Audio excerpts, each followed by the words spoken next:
Marta had just turned 55 when her seemingly stable life suffered a sudden shock. It was a cold, damp morning, and the sky seemed to have come to an agreement with events. Gray, dark, silent. All the employees had been summoned to the hall of the textile company. The air was thick with tension. The director, with a pale face and a downcast gaze, read the statement. "We are sorry. The company has suffered serious losses. Therefore, we are forced to close." The words bounced in the air like stones. An unreal silence followed, broken only by a few soft sobs. Marta remained still, her hands clutching her work apron as if that were the last hold on a life that was collapsing. She had spent 3 decades there, among sewing machines, rolls of fabric, and colleagues who had become family. That place was not just a job, it was part of her. Every day she woke up at 6, drank a coffee in silence, took the bus, clocked in.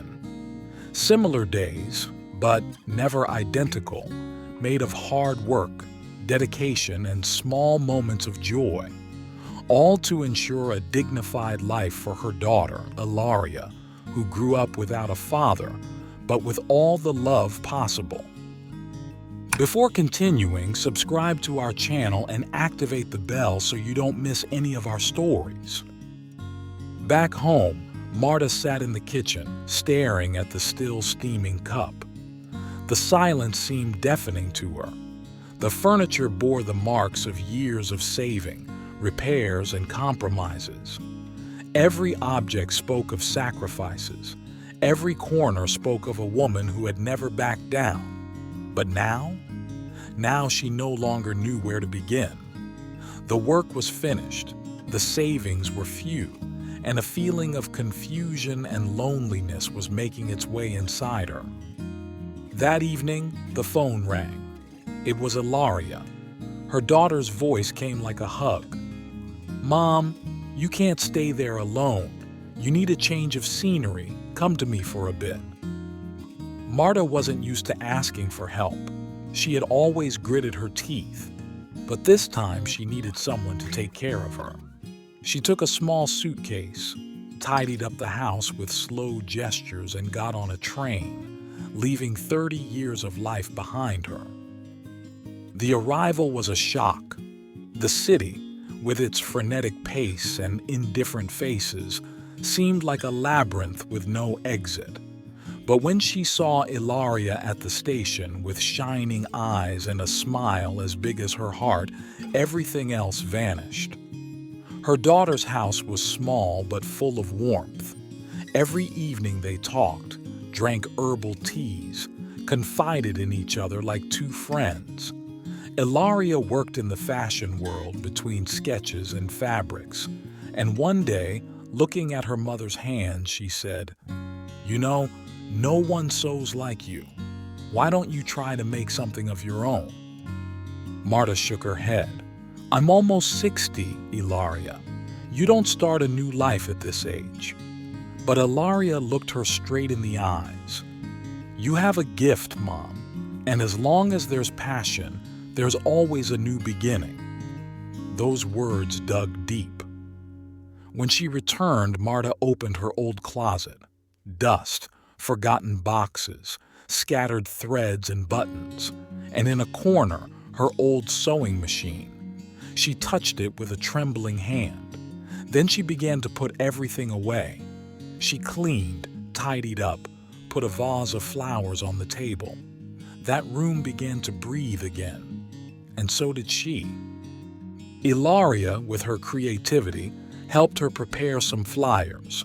Marta, tailor-made sewing, with love.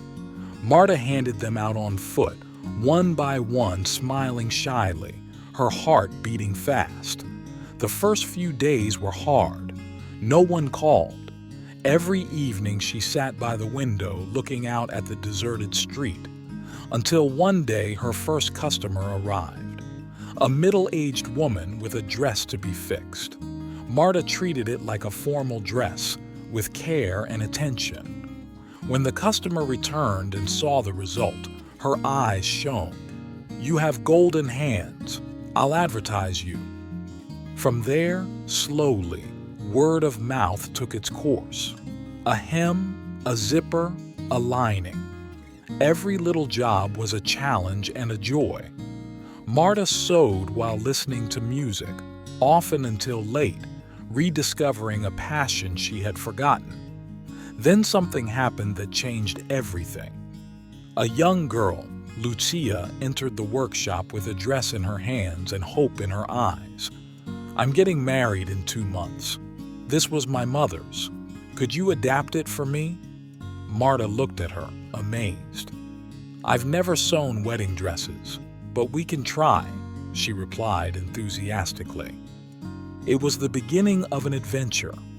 Marta drew, searched for fabrics, sewed day and night. Every stitch was an act of love. When Lucia tried on the dress and burst into tears, Marta understood that she was not just sewing fabric, she was mending her life.